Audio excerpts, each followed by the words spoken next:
ስለዚህም ዘቢባ ወይሱ አይደሉም ለሊያ አይገባትም ትክክል አይደለም ያሉኝ የሄለን ናት። ስለዚህም ሄሉያ አይዞሽ የኔ ናት። ወንድ ልጅና መኝ ብትሉኝ ወንድ ልጅና አላምነው። ይሄ ደግሞ የደረሰበት ሰው ነው የሚያውቀው። ጉዳቷን የምታውቀው እሷ፣ ፍቅሯን የምታውቀው እሷ። በእሷ ፍቅር ላይ ምንም አይሰታበትም። ምን አገባኝ? ሄልያ አይዞሽ፣ እግዚአብሔር ያሰበው ነው። ገብቶሻል? ልጆቹን በስነ ስርዓቱ የሚጠብቅ ልጅ ነው፣ የሚያሳድግ ልጅ ነው፣ ጎንበስ ብሎ እግሯን የሚያጠብ ነው። ስለዚህ ልጅቷ ባል ብቻ ሳይሆን እናትም ያገኘችው። ያምራል ልጁ፣ እግዚአብሔርን ያምራል።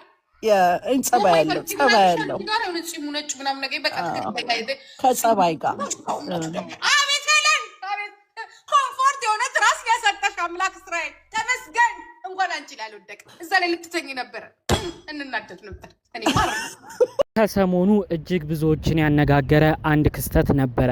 ይኸውም አርቲስት ዘቢባ ባለቤቷን ኢሳያስን እንዲሁም ደግሞ ዩቲዩበሯን ሄለንን የተመለከቱ የተለያዩ ሀሳብ አስተያየቶች በተለያዩ ቦታዎች ሲሰራጩ ተመልክተናል። ዩቲዩበሯ ሄለን ወደ ሚዲያ በመምጣት ዘቢባ ባሌን ቀምታለች፣ ፍቅረኛዬን ቀምታለች፣ ኢሳያስ የኔ ነበረ፣ አሁን ተቀምቻለሁ፣ ልንጋባ የነበረበት ቬሎ ራሱ እኔ ይዤው ተቀምጫለሁ፣ እሱ ግን ልንጋባ ያልንበትን ሱፉን ሄዶ ዘቢባን አግብቶበታል ብላ እንግዲህ አንድ መልእክትን አስተላልፋለች። ይሄም መልእክት ነው በተለያዩ ቦታዎች ተሰራጭተው ብዙ ሀሳብ አስተያየት እንዲሰጥበት ያደረገው። ከዚህ ጉዳይ ጋር ተያይዞ ዩቲዩበርና በተለያዩ ቦታ በቲክቶክ የሚታወቁ የተለያዩ ሀሳብ አስተያየቶችን የሚናገሩ የሶሻል ሚዲያ በተለይም ደግሞ ቀደም ባለው የዩቲዩብ ሚዲያ ላይ ተጽዕኖ ፈጣሪ ናቸው የሚባሉት ሊያሾና ጂጂኪያ ያልተጠበቁ መልእክታቸውን አስተላልፈዋል። ይኸውም እንግዲህ የሳምሪ እናት የሆነችው ጂጂኪያ እንግዲህ ዘቢባን እንዲሁም ባለቤቷ ኢሳያስን በመደገፍ ሄለንን በከባዱ ስትወቅሳት አምሽታለች። በዚህ በኩል ደግሞ እንግዲህ ዩቲዩበሯ ሊያ ባልተጠበቀ መልኩ ዩቲዩበሯን ሄለን በመደገፍ ይህንን እኛ አናውቅም፣ እውነትም ፍቅር ሊኖራቸውም ላይኖራቸውም ይችላል፣ ሁሉንም የምናውቀው ሁሉም ሰው እንደሚናገረው ነው ስትል ደግሞ ያልተጠበቀ መልእክቷን አስተላልፋለች። ብዙዎች ታዲያ የዩቲዩበሯ ሊያ ንግግር በመከተል እንዴት ሊያ ለነዘቢባ አልቆመችም? በፊት እኮ እነሱን ስትደግፍ አይተን ተመልክተን ነበረ፣ እንዴት ባልተጠበቀ መልኩ በዩቲዩበሯ ሄለን በኩል ሆና ይህንን ሀሳብ አስተያየት ስታደርስ ቆየች። እንዲሁም በሌላ በኩል ጂጂኪያስ በዚህን ያህል ደረጃ እንዴት አርቲስት ዘቢባ ግርማ እንቁነች እያለች አመሰገነች። በፊት እኮ ጂጂ ማንም አይደንቃትም፣ ማንም ምንም ቢያደርግም አታጨበጭብም ነበር። አሁን ግን አርቲስት ዘቢባንም ባለቤቷንም እጅግ እየወደደች እየደገፈች ከባድ መልእክቶች ነው ስታስተላልፍ የነበረው። በአጠቃላዩ እነዚህ ሁለት ግለሰቦች እንዴት ነው ባልጠበቅነው መልኩ የተመለከትናቸው በማለት ብዙዎች ሀሳብ አስተያየት ሲያደርሱ ቆይተዋል። ጥያቄ ፈጥሮባቸውም የተለያዩ ጥያቄዎችን ሲጠይቁም ተመልክተናል። ጠቅለል ባለመልኩ ሁለቱ ግለሰቦች የሶሻል ሚዲያ ተጽዕኖ ፈጣሪ ናቸው የሚባሉት ዩቲዩበሯ ሊያና ጂጂኪያ እንዴት በተለያየ ቦታ ሆነው ስለ ዘቢባ እየተናገሩ እንደሚገኝ ዘርዘር ባለመልኩ መረጃዎቹን እናሰማችኋለን። እንዲሁም ደግሞ ዩቲዩበሯ ሊያ ከዘቢባ ጋር የተራራቀችበትንም ዋነኛ ጉዳይ በዚሁ እናስደምጣችኋለን።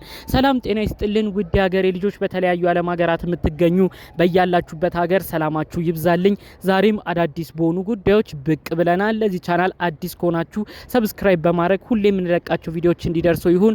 ቀጥታም ይዘን ወደ መጣነው ዝርዝር መረጃዎቻችን እናመራለን። ከሰሞኑ እንግዲህ ዘቢባ ግርማ እንዲሁም ባለቤቷ ኢሳያስን በተመለከተ ዩቲዩበሯ ሄለን ሰፋ ባለመልኩ ነው አዳዲስ ጉዳዮችን መረጃዎችን ስትናገር የነበረው። ከዚህ በፊትም እንግዲህ ይቺ ዩቲዩበር ብዙ ነገር ስለነ ዘቢባ ትናገር ነበር። ነገር ግን በዚህ ሳምንት በተለይ ደግሞ ዘቢባና ባለቤቷ ኢሳያስ ኢቢኤስ ቴሌቪዥን ቅዳሜን ከሰዓት ፕሮግራም ላይ ቀርበው ከታዩበት ጊዜ በኋላ ደግሞ እንደ አዲስ ነው ዩቲዩበሯም ሄለን በድጋቤ በመምጣት ይኸው ቬሎዬ ላገባበት የነበረው ቬሎዬ ይኸውና፣ እሱ ግን እኛ ልንጋባ ሲል ያዘጋጀውን ሱፍ ሄዶ ኢትዮጵያ ዘቢባን ነው ያገባበት በማለት እንግዲህ መልእክቶችን አስተላልፋለች። እንዲሁም ቬሎዋን ለብሳ ሁሉ በዛ ላይ ራሷ ላይ ልብሷን ስትለካ በዛው ዩቲዩብ ቪዲዮም እንዲሁም ቲክቶክ ላይም በላይቭ ስትታይ ነበር።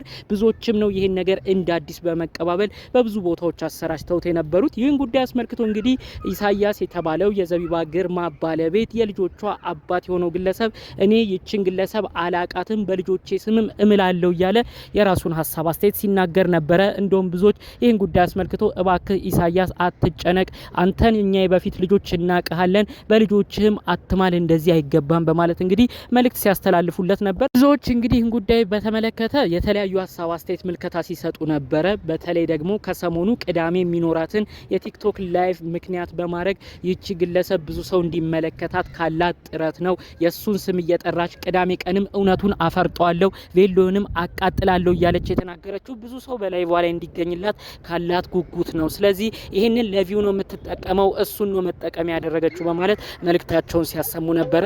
ታዲያ ከዚህ መልእክት ጎን ለጎን እሱም የራሷን ቢዝነስ ለመስራት ስትል እኔን ለማይሆን ነገር እየተናገረች በማይሆን ቦታም ስሜ እንዲነሳ እያደረገች በብዙ ቦታዎች ላይ እየዋለች ነው ሲል እንግዲህ ጠቅለል አድርጎ ስለ ጉዳዩ ትንታኔ ሰጥቶበት ነበር። ታዲያ እንግዲህ ከዚህ ጉዳይ ጎን ለጎን ነው ዩቲዩበሮቹ እንዲሁም ደግሞ በሶሻል ሚዲያ የምናቃቸው ተጽዕኖ ፈጣሪ ተናጋሪ ናቸው የሚባሉት የተለያዩ ግለሰቦች የተለያዩ መልከታቸውን እያሰሙ የሚገኘው። ዮኒ ማኛ እንግዲህ እነ ዘቢባን እንዲሁም ደግሞ አርቲስቷን ባለቤት ፍቅረኛዋን የልጆቿን አባት የሆነውን ኢሳያስን በመደገፍ እነሱ ሰላማዊ ኑሮ ነው የሚኖሩት፣ ይቺ ግለሰብ የማይሆን ነገርን እየፈጠረች ነው እነዚህን ለማለየት የምትጥረው እያለ እንግዲህ ዮኒ ማኛም ጥሩ ነገር ስለነዚህ ሲናገር ነበር። ይህም ቪዲዮም ነው እንግዲህ አርቲስት ዘቢባ ከባለቤቷ ኢሳያስ ጋር በጋራ ቲክቶካቸው የዮኒ ማኛን ንግግር ሪፖስት ሁሉ እያደረጉት ተመልክተን ነበር። በሌላ በኩል እንግዲህ ጂጂ ኪያም በተለይ ደግሞ ከበፊት ከዩቲዩበሯ ሄለን ጋር ያላትን ከባድ ጥል አስመልክቶ አሁን ላይ ሙሉ ለሙሉ በዘቢባ ባደላ መልኩ ዘቢባ እንዲሁም ደግሞ ባለቤቷ ኢሳያስ የሚወደዱ ናቸው። ኢሳያስ ደግሞ እጅግ ኩሩ ነው። ይህ ግለሰብ ስላመለጣት መናደዷም የማይቀር ነው። እኛም ቢያመልጠን እንናደር ነበር እያለች እየሳቀች ተረባ ቀልድ በመሰለ መልኩ ዩቲዩበሯ ሄለንን እንግዲህ ጠቅለል አርጋ እየተናገረች ተመልክተናል። እንግዲህ ጂጂ ኪያ ለነ ዘቢባ ደግፋ ዩቲዩበሯ ሄለንን የተናገረችበት ዋነኛ ምክንያት በተለይ የራሷን ህይወትም በማመዛዘን ከዚህ በፊት የደረሱባትን የተለያዩ ጉዳቶችም በማንሳት ጭምር ነበር ስትናገር የነበረው። ጂጂ ኪያ ያለችው ምንድነው? እኔ ከዚህ በፊት በነበረኝ ህይወት እጅግ ከባድ ነገር አድርጋብኝ ነበረ። የልጆቼን አባት የሆነውን ግለሰብ ሚዲያ ድረስ አምጥታ ቤተሰባዊ ጉዳያችንን ሁሉ ሚዲያ ላይ እያወጣች ብዙ ችግር ስትፈጥር ነበር እያለች ነው እንግዲህ ስትናገር የነበረው። እንደዚህ የምታደርግበትን ደግሞ የተለያዩ ክፍያዎችንም ትቀበላለች። አሁንም የምጠረጥረው ይሄንን ነው። ዘቢባም ላይ ሌሎች ሰዎች እሷን ሊጥሉ የሚፈልጉ ከፍለው ይሆናል እንደዚህ የሚያስደርጉት እያለች ዘርዘር ሰፋ ባለመልኩ ነው መልእክቷን ያስተላለፈችው። በስተመጨረሻ ግን ኢሳያስ እጅግ በብዙዎች የሚወደድ ነው። ሁሉ ነገሩ፣ ጸባዩ፣ ስነ ስርዓቱ ሁሉንም አሟልቶ የሰጠው ግለሰብ ነው። እንኳን እሱ አይደለችም እኛ ራሱ ይሄን ግለሰብ ብናጣው አውቀ ነው ቢለየን ያሳብደን ነበረ። አጠቃላዩ ግን ለሷ የሚገባ ሰው ስላልሆነ እንኳን ፈጣሪ አምላክ ከሷ እጅ አውጥቶ በኢትዮጵያ ኑሮን አደረገለት እያለች ነው እንግዲህ መልእክት ሀሳቧን ስታስተላልፍ የነበረው። በሌላ በኩል እንግዲህ ዩቲዩበሯ ሊያ እንግዲህ እኔ የማውቀው ነገር የለም፣ እሷም በተለይ ዩቲዩበሯ ሄለን መታ የምትናገረውንም ዝም ብለን እንሰማለን፣ እነ ዘቢባም እነ ኢሳያስ የሚናገሩትንም ዝም ብለን እንሰማለን። በአጠቃላዩ ግን ለኔ ጠበቃ ሆና የነበረችው ብዙ ሰዎች ሲወርዱብኝ፣ ብዙ ሰዎች በስተመጨረሻ እኔ ሊያጠቁኝ ሲሞክሩ ዩቲዩበሯ ሄለን ነች ለኔ ቆመችልኝ ስትል ነው እንግዲህ መልእክቷን ያስተላለፈችው ማለት ነው። በተለይ ዩቲዩበሯ ሊያ የተናገረችው አንድ ንግግር አለ። እኔ እኮ ከዩቲዩበሯ ሄለን ጋር የተጣላሁት ዋነኛ ምክንያት እነ ዘቢባን ደግፌ እነ ዘቢባን ለምን ተናገርሽ ብዬ ነበር።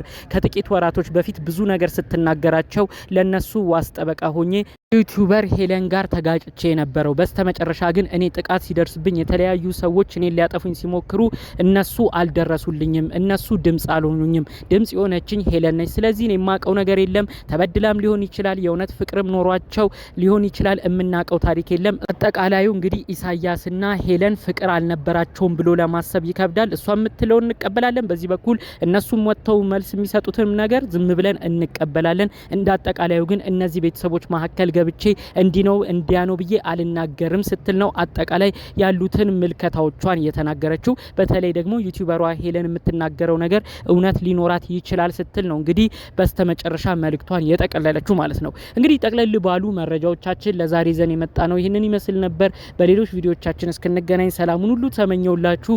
ሰላም